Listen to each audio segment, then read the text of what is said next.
കവിതകൾ നന്നെ വിരളമാണെന്ന് നമുക്കറിയാം. എന്നാൽ വിശുദ്ധ യോഹന്നാന്റെ സുവിശേഷം 4-ാം അധ്യായത്തിലെ പ്രധാന കഥാപാത്രങ്ങളായ യേശുക്രിസ്തുവിനെയും ശമരിയക്കാരത്തി സ്ത്രീയെയും ആസ്പദമാക്കി കുമാരനാശാൻ രചിച്ച ചണ്ടാല ഭിക്ഷുകി എന്ന കവിത പ്രചുര പ്രചാരം നേടിയിട്ടുണ്ട്. ശമരിയ പട്ടണത്തിൽ സുഖാർ എന്ന സ്ഥലത്ത് ഒരു ശമരിയ സ്ത്രീ വെള്ളം കോരുവാൻ വന്നു.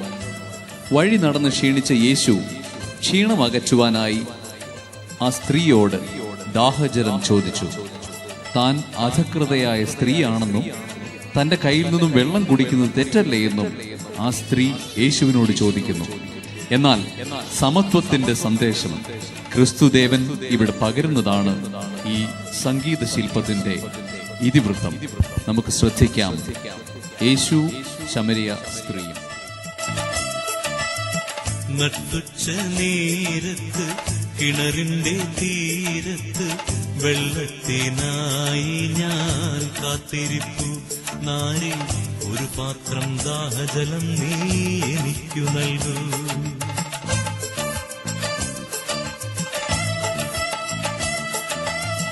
അയ്യോ നീ ഒരു യൂതൻ, ഞാൻ ഇന്നൊരു സമരായത്തിൽ.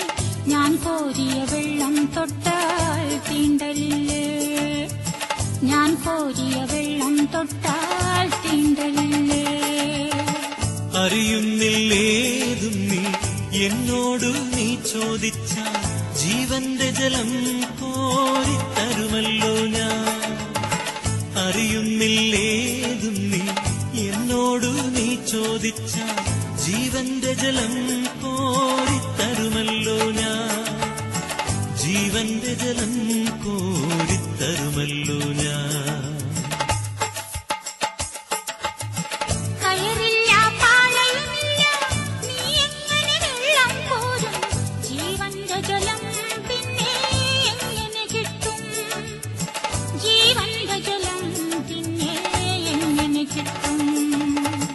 ഞാൻ നൽകും നിത്യജലം നീ വിശ്വാസമെന്നു കുടിച്ച നാരി നിനക്കൊരു നാളും ദാഹിക്കില്ല. നാരി നിനക്കൊരു നാളും ദാഹിക്കില്ല. ആ ദിവ്യജലം നാഥ നൽകണമെനിക്കൊരു പാത്രം.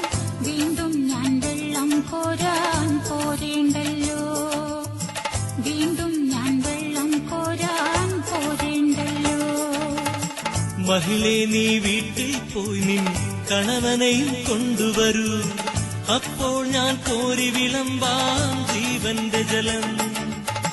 മഹിളെ നീ വീട്ടിൽ പോയി നിൻ കണവനെയും കൊണ്ടുവരൂ.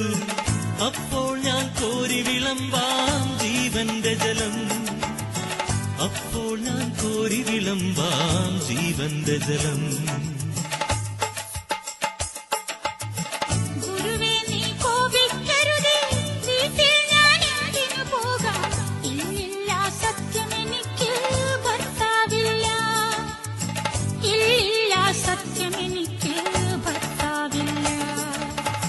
നീ ചൊന്നതു സത്യം തന്നെ, കണവന്മാരഞ്ചുണ്ടായി.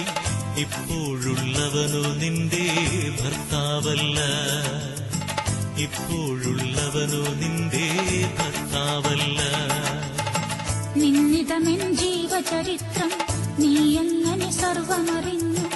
ദൈവകരം തെളിവായി നിന്നിൽ കാണുന്നു ഞാൻ. ദൈവകരം തെളിവായി നിന്നിൽ കാണുന്നു ഞാൻ. മകളെ നീ ശങ്കിക്കേണ്ട, ദൈവത്തിൻ പുത്രൻ തന്നെ നിൻ മുൻപിൽ നിൽക്കുന്നു, നീ അറിഞ്ഞുകൊള്ളുക. മകളെ നീ ശങ്കിക്കേണ്ട, ദൈവത്തിൻ പുത്രൻ തന്നെ നിൻ മുൻപിൽ നിൽക്കുന്നു, നീ അറിഞ്ഞുകൊള്ളുക. നിൻ മുൻപിൽ നിൽക്കുന്നു, നീ അറിഞ്ഞുകൊള്ളുക.